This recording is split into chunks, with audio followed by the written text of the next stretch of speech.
Hi hello నమస్తే welcome to BBR TV official మిత్రులారా. నేను మీ బీబీఆర్ రావుని. ఆంధ్రప్రదేశ్ రాష్ట్రంలో మార్పు. ఏంటి మార్పు?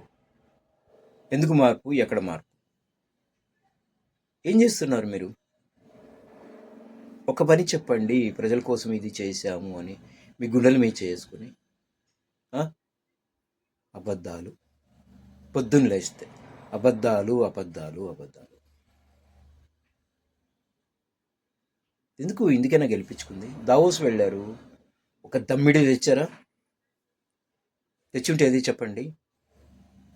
కొన్ని మిగతా వ్యవహారాలు, ఫస్ట్ తారీఖు అదేదో పెన్షన్ ఇస్తున్నారు, అది కూడా వస్తుందో లేదో మరి అర్థం కావట్లేదు. రేషన్ కార్డులు ఏమయ్యాయి? వాలంటరీ వ్యవస్థ ఏమైంది? ఎడ్యుకేషన్ ఏమిటి?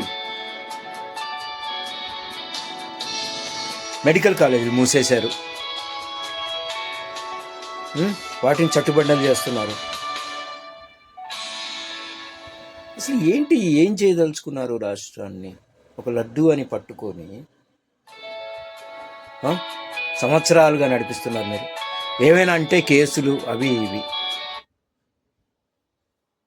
పెట్టండి సార్. ఎంతమందిని అరెస్ట్ చేస్తారు? ఎంతమందిని లోపలేస్తారు? అంబటి రాంబాబు ఒక మాట అన్నాడని ఆయన మీద ఎన్నో సెక్షన్లు కేసులు లోపలేశారు. అంబటి రాంబాబు ఇంటి మీదకి వెళ్ళిన తెలుగుదేశం గూండాలను మాత్రం స్టేషన్ బెయిల్ ఇచ్చి పంపిస్తారా? అంటే కొట్టిన వాళ్ళని వదిలేశారు, తిట్టిన వాళ్ళని లోపలేశారు. దేనా?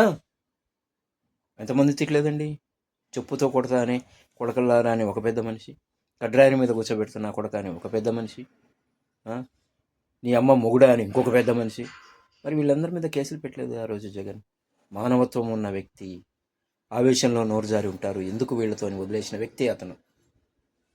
అదే ఆ రోజు మీలాగా అతను ఆలోచించుంటే ఒక్కళ్ళు ఈరోజు తిరిగేవాళ్ళ బయట? కొంచెం సిగ్గు తెచ్చుకోండి సార్.